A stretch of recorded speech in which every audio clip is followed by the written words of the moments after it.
तानि देव सवितर्दुरितानि पराशुः यद्भद्रं तन्याशुः।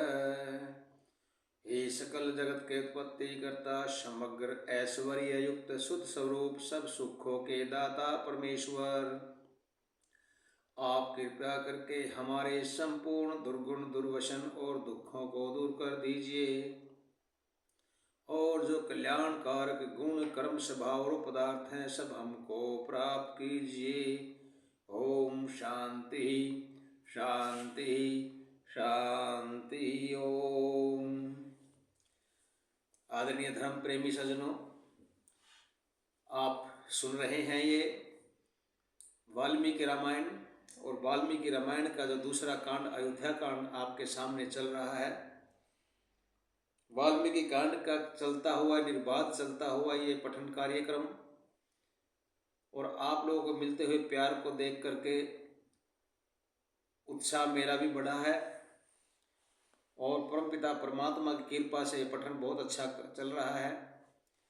उसी कड़ी में आज अयोध्या कांड का 47वां सर्ग आपके सामने। पिछले सर्ग के अंदर था लक्ष्मण जी और महाराज दशरथ जी और कौशल्या विलाप कर रहे हैं और सुमंत्र को बोलते हैं कि हमको वापस ले चलो, हम राम के पास जाएंगे। और महाराज को और माता कौशल्या को समझाते हैं सुमंत्र जी।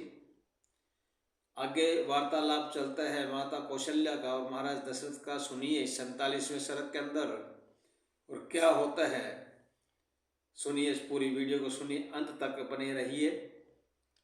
देखिए, ये हमारा एक ऐतिहासिक ग्रंथ है, श्री राम का जीवन चरित्र है। जिस श्री राम को हम मानते हैं, अपना परमात्मा भगवान मानते हैं, तो उसका सुनना बहुत जरूरी है, सुनना हमें चाहिए।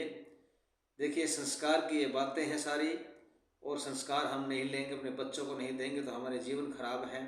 इसलिए सज्जनों, इस रामायण का पाठ हर एक को करना चाहिए और अपने बच्चों को भी सुनाना चाहिए। इसलिए आपको ध्यान से सुनने की बात मैं बार बार ये प्रार्थना करता हूँ कि हर एक सर्ग को आप ध्यान से सुने। आपके पास ये वीडियो पहुँच रही है तो इसको ध्यान से सुने। सज्जनों, इसमें आता है कौशल्या का उपालंब और दशरथ का उन्हें प्रसन्न करना। मतलब कौशल्या गुस्से में बोलती है और दशरथ उसको प्रसन्न करने की कोशिश करते हैं, समझाने की कोशिश करते हैं। और क्या करते हैं, सुनिए आगे। अपने प्रियतम धर्मनिष्ठ राम के वनगमन के कारण विकल होकर के रुदन करती हुई कौशल्या अपने पति महाराज दशरथ को उपालंब देते हुए बोलती है। उपालंब मतलब उल्हाड़ा देते हुए कहती है क्या, सुनिए, कि तीनों लोकों में आपकी यह कीर्ति फैली हुई है कि महाराज बड़े दयालु हैं, बड़े उदार हैं और प्रियवादी हैं, परंतु आपने राम आदि मेरे प्रियजनों को राज्य से निकाला देकर के बड़ा निर्दयतापूर्ण कार्य किया है। क्या आपने राम जैसे इतने अच्छे पुत्र को, लक्ष्मण को और सीता को देश निकाला दे करके निर्वासित कर दिया, तो इतना करके उसको निर्दयतापूर्ण कार्य आपने किया है। बहुत ही एक गलत काम किया है। जो सुख से रहने योग्य थे वे दीन होकर के, गरीब बन करके वो वन के अंदर मारे मारे फिर रहे हैं। ये कौशल्या बोल रही है किसको, महाराज दशरथ को। यदि तुम द्विजों द्वारा आचरित शास्त्रोक्त सनातन धर्म को मानते तो क्या ऐसे धर्म निरत पुत्र को कभी देश निकाला दे सकते थे।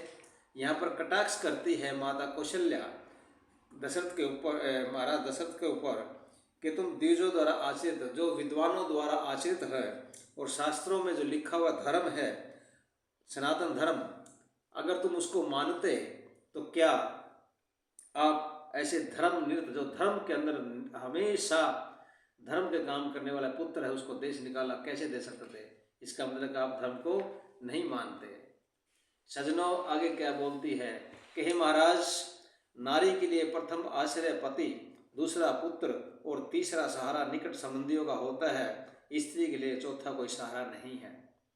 इस संसार के बात भी सही है कि पहला उसका सहारा पति होता है, पति नहीं रहता तो पुत्र होता है, और पुत्र नहीं आता फिर तो निकट संबंधी होते हैं। उसके बाद कोई भी सहारा उस नारी का नहीं होता, इस संसार के अंदर स्त्री का नहीं होता। और क्या बोलती है आगे, इन आश्रयों में जो ये आश्रय हैं पति पुत्र और रिश्तेदार, तो इन आश्रयों में आप तो मेरे हैं ही नहीं। ओहो, कितनी कड़वी बात कहती है माता कौशल्या उस वक्त कि आप तो मेरे हैं ही नहीं। दूसरे सहारे राम को आपने वन में भेज दिया, आपको छोड़कर मैं वन में भी नहीं जा सकती। कि राम को तो आपने वन में भेज दिया, लेकिन अपने धर्म के मुताबिक मैं आपको भी छोड़ करके वन में नहीं जा सकती, अतः आपने मेरा सर्वनाश कर दिया। कितनी एक बात कड़वी बोलती है माता कौशल्या, जो कभी नहीं बोलती थी, लेकिन पुत्र वियोग में उनको अपने पति को भी पता नहीं क्या क्या कहना पड़ गया। आगे क्या बोलती है कि आपने राम को वन भेजकर अनेक छोटे राज्यों सहित इस विशाल राज्य का मंत्रियों सहित अपना पुत्र सहित मेरा और समस्त अयोध्या वासियों का सत्यानाश कर दिया। या बार बार यही कहानी बोलती है वो कि आपने सत्यानाश ही कर दिया। कैसे कैसे उसके ऊपर वो लांछन लगा रही है किस्म से। आपके इस कार्य से केवल दो ही प्रसन्न हैं, कौन? आपकी पत्नी कैकेयी और आपका पुत्र भरत। यहाँ पर कौशल्या भी बोल देती है कैकेयी के बारे में और भरत के बारे में कि वो आपकी पत्नी है और भरत आपका पुत्र है, वही प्रसन्न है, और तो कोई प्रसन्न इस अयोध्या में है ही नहीं। इस प्रकार शोक संतप्त तथा क्रुद्ध कौशल्या के जो ये कठोर वचनों को सुनकर महाराज दुखी होकर सोचने लगे। अब यहाँ महाराज सोच रहे हैं क्या? सोचते सोचते उन्हें अपना एक पूर्वकृत पाप कर्म याद हो आया।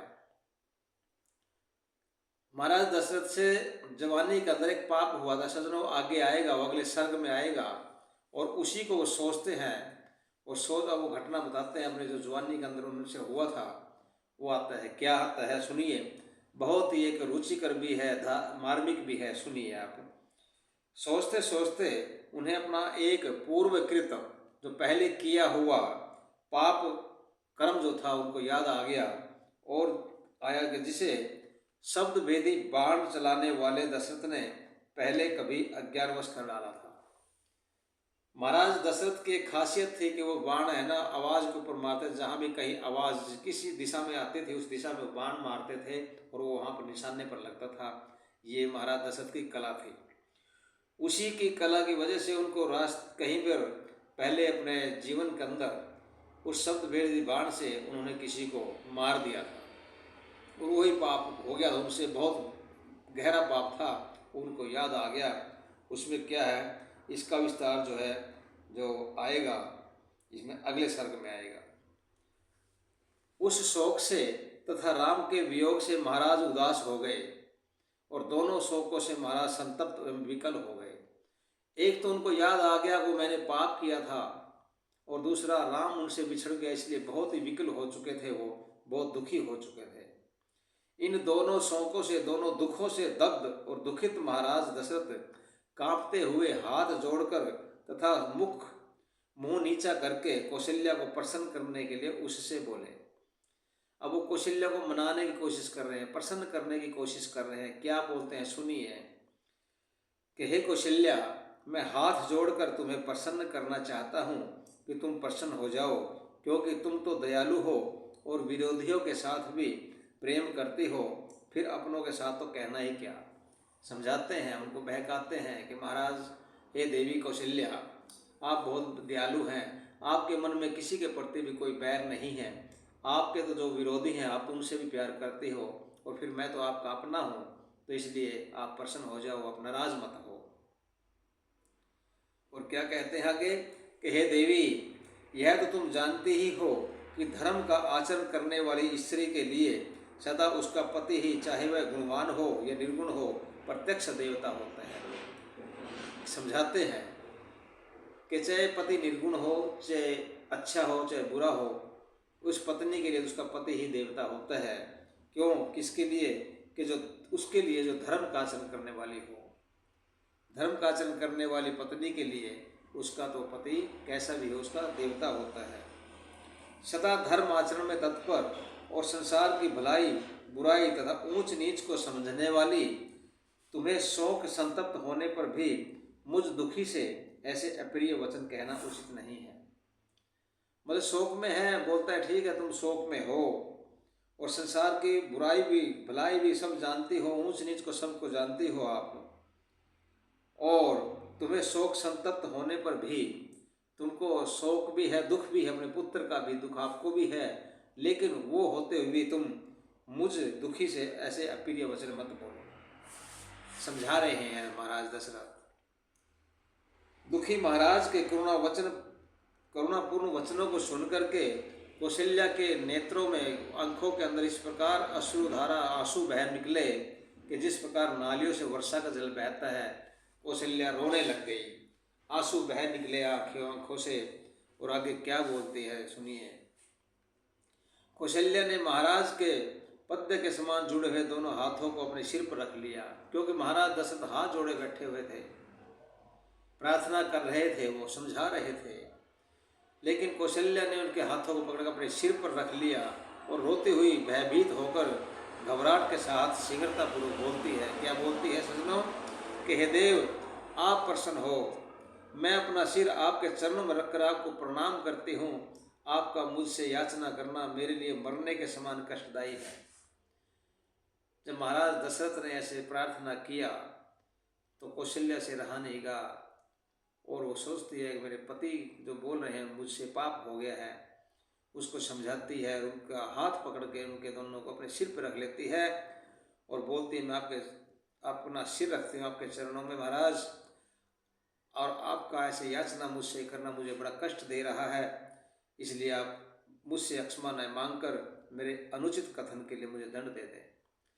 कि जो महाराज मैंने आपको जो शब्द बोल दिए हैं उनके लिए मुझे दंड दे दो, लेकिन आप माफ़ी मत मांगो, मैं ऐसे आपको माफ़ी की वो हकदार नहीं हूँ। प्रशंसनीय एवं बुद्धिमान पति जिस स्त्री को विनती करके प्रसन्न करता है वह स्त्री दोनों लोगों की नहीं रहती। ओहो, क्या बोलती है देखिए कि जब पति स्त्री को विनती करके प्रसन्न करता है तो फिर वह स्त्री जो है दोनों लोगों की नहीं रहती, वो पत्नी नहीं रहती, फिर वो पति से जो कुशांत करा लेती है वो फिर वो पत्नी नहीं होती। ये कौशल्या बोलना चाहती है कि आगे क्या बोलती है, हे धर्मज्ञ मैं स्त्री धर्म को जानती हूँ और यह भी मानती हूँ कि आप सत्यवादी हैं, मैंने जो कुछ कहा वह सब पुत्र शोक से विकल होकर कहा था।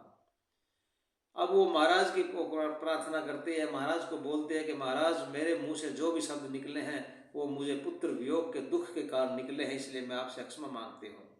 तो मुझे पता है कि आप सत्यवादी हो, आप झूठ नहीं बोल रहे हैं, आप गलत नहीं बोल रहे हैं, लेकिन मैं मजबूर हूँ कि पुत्र योग में मैंने ऐसे आपको शब्द बोल दिए हैं।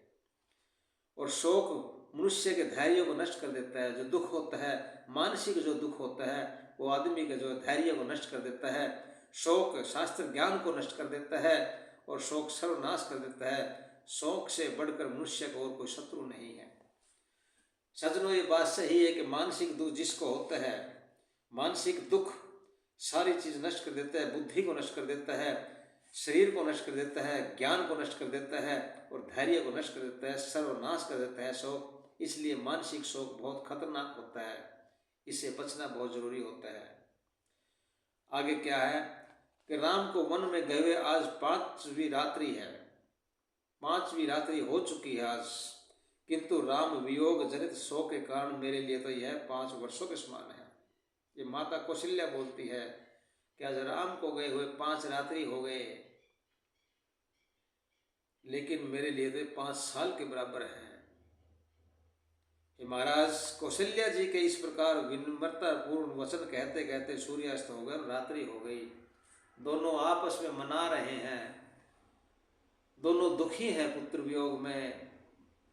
पुत्र वधू भी वन में चली गई, बेटा लक्ष्मण भी वन में चला गया, शोक में है दोनों, लेकिन एक दूसरे को समझा रहे हैं, अपनी अपनी गलती मान रहे हैं।